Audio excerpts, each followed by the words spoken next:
How many times have you been told you're too emotional?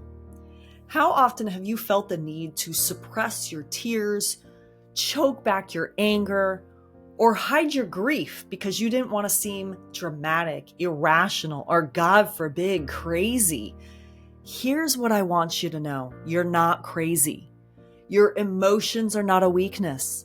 They are your superpower. They are your guide, your compass, your most profound connection to the truth of who you are. For far too long, we've been taught to fear or dismiss our feelings. But the truth is, your emotions hold the key to unlocking your greatest potential. For generations, women have been shamed for their feelings. In the 1960s, the Rolling Stones released a song called Mother's Little Helper, a biting commentary on housewives who were prescribed tranquilizers to numb their emotions. This wasn't just a trend, it was a reflection of a deeper societal message. Women's emotions are too much. They're inconvenient. There's something to be managed, silenced, or sedated. And yet, those emotions didn't go away. They've been buried deep inside, waiting to rise up. And when emotions are suppressed, they don't just disappear, they find other ways to express themselves through anxiety, through physical symptoms, or through the quiet ache of disconnection from yourself.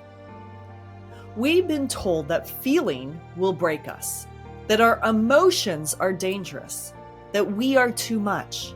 But the truth is, our ability to feel deeply is what makes us powerful. Think about it. Grief and rage aren't the enemies. They're messengers. They're guides. Grief asks us to honor what's been lost, to acknowledge the pain so that we can release it and make space for something new. Rage asks us to stand up for what matters, to say enough is enough, and to channel that fire into action and change. These big emotions, when held in a sacred container, don't overwhelm us. They awaken us. They give us clarity, purpose, and direction. They reconnect us to our humanity and to our deepest truths. Let me say it again. Your emotions are not a weakness. They are a superpower. Let me tell you about Andrea. For years, she buried her feelings. She was the kind of person who always kept it together, always put on that brave face. But beneath the surface, she felt like she was drowning. When she joined one of our circle trainings, she finally allowed herself to go there, to let the grief and pain rise to the surface. And here's what happened. She didn't collapse.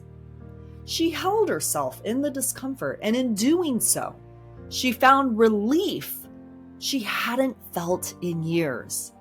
By learning to speak her needs, a radical act for a woman who had always put herself last, she discovered a balance she didn't know was possible. And then there's Deborah. Deborah used to feel controlled by her emotions. They would rise without warning, leaving her overwhelmed and unsure of what to do. But through her journey with us at Sistership Circle, she learned how to track her emotions, to notice the sensations in her body, trace them back to their origins, and decide when and how to release them. She told us, now I feel calmer and more complete in my body. This is the power of feeling, not just for Andrea or Deborah, but for every woman who's willing to turn towards her emotions instead of running away from them. So if you're wondering, how does this work? Let's talk about the science behind emotions. Emotions are energy in motion.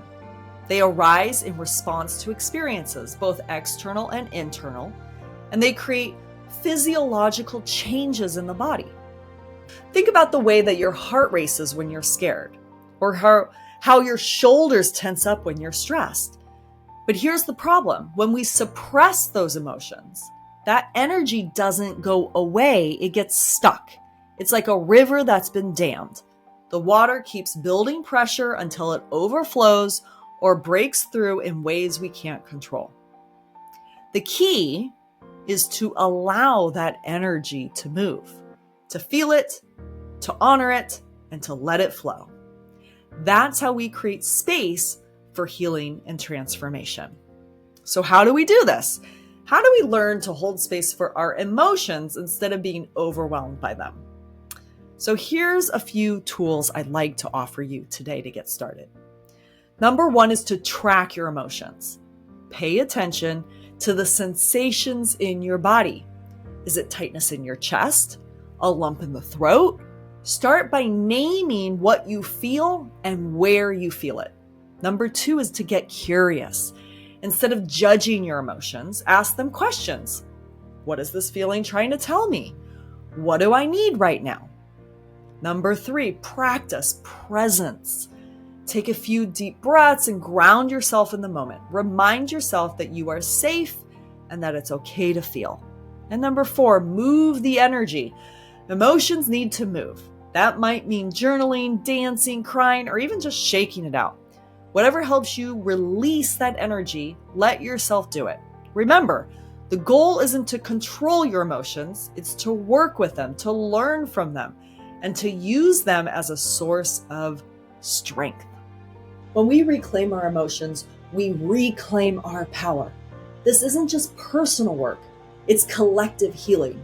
Because as women, when we own our emotions, we challenge the systems that have told us to stay small, quiet, and disconnected. When we allow ourselves to grieve, we honor what's been lost and make space for what's to come. When we allow ourselves to feel rage, we tap into the fire that fuels change. And when we embrace the full spectrum of our emotions, we reconnect with our humanity. We show the world that feeling deeply isn't a weakness, it's a strength. It's what makes us come alive. So today, brave woman, I want you to remember this. You're not too much. You're not crazy. Your emotions are your superpower. They are your connection to your truth, your strength, and your capacity to create change. And when you embrace them, you unlock a strength you never knew you had. Let yourself feel. Let yourself heal. Let yourself be free.